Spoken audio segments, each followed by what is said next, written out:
आज के वीडियो में मैं आपको अपने 3 पेशेंट का एग्जाम्पल दूंगी एक खास प्रॉब्लम को समझने के लिए। पहली पेशेंट है 35 इयर्स ओल्ड जिनको प्रोलॉन्ग पीरियड की कंप्लेन है, यानी पीरियड लेट आते हैं और जब भी आते हैं बहुत हैवी ब्लीडिंग होती है। साथ में इनको वीकनेस होती है, जल्दी थकान होती है, शरीर में सूजन आ गई है, वजन ज़्यादा है और कम भी नहीं हो पा रहा।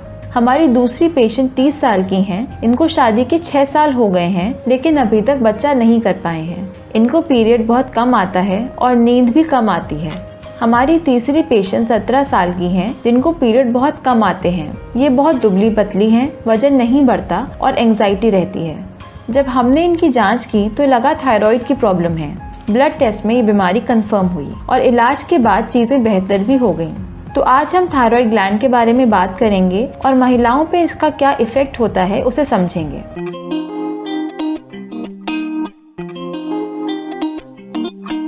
नमस्कार दोस्तों, मैं डॉक्टर प्रज्ञा आपका अपने चैनल गौरांगी मेडिक्स में तहे दिल से स्वागत करती हूँ। आज हम समझेंगे कि थायराइड ग्लैंड कैसे एक महिला की लाइफ को अफेक्ट करता है और थायराइड के प्रॉपर फंक्शन ना करने से आपको क्या क्या दिक्कतें हो सकती हैं। थायराइड की प्रॉब्लम महिलाओं में बहुत कॉमन होती है। आंकड़ों में समझें तो 12% लोगों को अपनी लाइफ टाइम में थायराइड की कोई ना कोई प्रॉब्लम होती ही है। महिलाओं में ये दिक्कत पुरुषों से 8 गुना ज़्यादा पाई गई है, यानी हर 10 में से 1 महिला को थायराइड की प्रॉब्लम होती है। तो थायराइड होता क्या है? थायराइड ग्लैंड हमारे गले में हमारी विंड पाइप यानी ट्रेकिया से चिपका रहता है। इस ग्लैंड से 3 तरह के हार्मोन निकलते हैं। पहला है T4 या थायरॉक्सिन, T3 यानी ट्राईआयोडोथायरोनिन और कैल्सिटोनिन। T3 और T4 हार्मोन हमारी बॉडी के मेटाबॉलिक फंक्शन और रिप्रोडक्टिव हार्मोन्स को रेगुलेट करते हैं। थायराइड ग्लैंड को कंट्रोल करता है TSH यानी thyroid stimulating hormone. TSH pituitary gland के एंटीरियर पार्ट से निकलता है। ये TSH ही हमारे थायराइड ग्लैंड को सिग्नल करता है कि T3 एंड T4 कितना बनाना है। जब भी बॉडी में T3 और T4 हार्मोन्स का लेवल कम हो जाता है, मतलब थायराइड ग्लैंड अंडर एक्टिव हो जाता है, तो TSH का लेवल बढ़ जाता है। इसे हम हाइपोथायरॉयडिज्म बोलते हैं।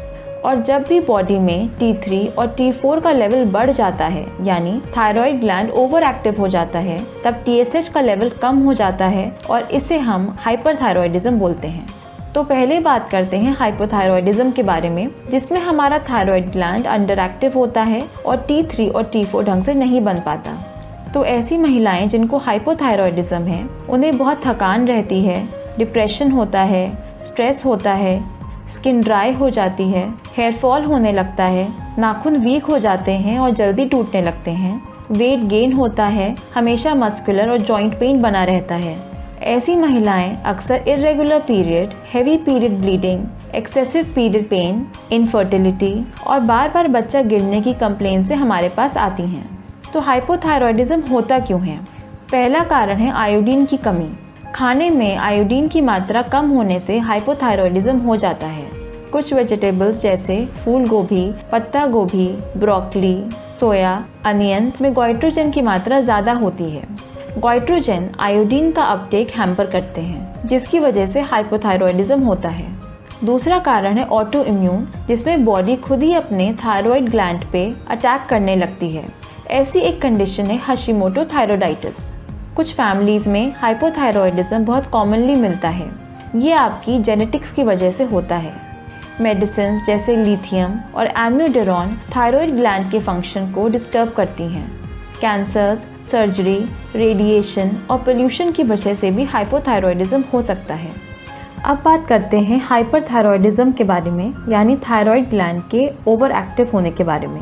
ऐसी कंडीशन में पेशेंट्स को ट्रेमर्स आते हैं, एंग्जाइटी होती है, दिल की धड़कन तेज़ रहती है, गर्मी बर्दाश्त नहीं होती, भूख ज़्यादा लगती है फिर भी वजन कम ही रहता है, दस्त भी हो सकते हैं और पीरियड्स कम आते हैं। हाइपरथायरॉयडिज्म भी ऑटो इम्यून कारणों से हो सकता है, कैंसर से हो सकता है, आयोडीन रिच फूड ज़्यादा खाने से होता है और कुछ इन्फेक्शंस जैसे थायरोइडाइटिस की वजह से भी हो सकता है। तो अब जानते हैं थायराइड ग्लैंड के ढंग से काम न करने से पीरियड्स क्यों इफेक्ट हो जाते हैं।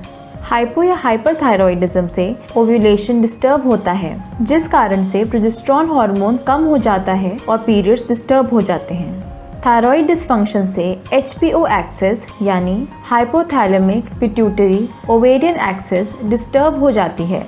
प्रोलैक्टिन, LH और FSH जैसे हार्मोन डिस्टर्ब हो जाते हैं। हाइपोथायरॉयडिज्म की वजह से इंसुलिन रेजिस्टेंस भी डेवलप हो जाता है। हाइपोथायरॉयडिज्म में कोगुलेटरी फैक्टर्स कम हो जाते हैं, जिससे खून जमने में प्रॉब्लम होती है। इस कारण से पीरियड्स हैवी हो जाते हैं। जबकि हाइपरथायरॉयडिज्म में कोगुलेटरी फैक्टर्स बढ़ जाते हैं और पीरियड्स बहुत कम आने लगते हैं। अब बात करते हैं थायराइड ग्लैंड की बीमारियों के ट्रीटमेंट के बारे में। हाइपो या हाइपरथायरॉयडिज्म में आपके पूरे चेकअप की ज़रूरत होती है, जिससे आपकी बीमारी की वजह का पता लगाया जा सके। हाइपोथायरॉयडिज्म में हम लीवोथायरॉक्सिन एडवाइस करते हैं, क्योंकि थायराइड हार्मोन आपकी बॉडी में नहीं बन रहा। ये मेडिसिन थायराइड हार्मोन का रिप्लेसमेंट होती है। इस मेडिसिन को लाइफ टाइम तक लेना पड़ सकता है। इसकी डोज आपकी age, weight, blood thyroid profile और प्रेगनेंसी पे डिपेंड करती है। जबकि हाइपरथायरॉयडिज्म के लिए कुछ मेडिसिन जैसे मिथामाजोल, कार्बामाजोल अवेलेबल हैं। इसके अलावा रेडियो एक्टिव आयोडीन भी दी जाती है और कुछ केसेस में सर्जरी करने की ज़रूरत पड़ती है। हाइपोथायरॉयडिज्म के केस में वो फूड्स जिनमें गोइट्रोजेंस की मात्रा ज़्यादा है उनको अवॉइड करना चाहिए, जैसे फूल गोभी, पत्ता गोभी, ब्रोकली, सोया और अनियंस। एक्टिव लाइफस्टाइल ज़रूरी है। स्ट्रेस कम करने के लिए योगा, मेडिटेशन और एक्सरसाइजेस बहुत इंपॉर्टेंट रोल प्ले करती हैं। योगा में सर्वांग आसन, मत्स्य आसन और भुजंग आसन फ़ायदा करते हैं। इसके अलावा अच्छी नींद लेना बहुत ज़रूरी है। तो आज की वीडियो में बस इतना ही। हमारे चैनल को सब्सक्राइब करिए और वीडियो को लाइक करें और शेयर करें, जिससे ये नॉलेज उन तक पहुँचे जिनको इसकी ज़रूरत है। Thanks for watching. नमस्कार।